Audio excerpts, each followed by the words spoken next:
عفسة، أحس إني وايد مشغول. وأنا بعد 1000 مرة قايلت لك لا تقعدون مكان كذي وسخ. يعني شنو، أنت ما تحب النظافة؟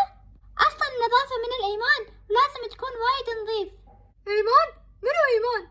وش معنى النظافة منها يعني؟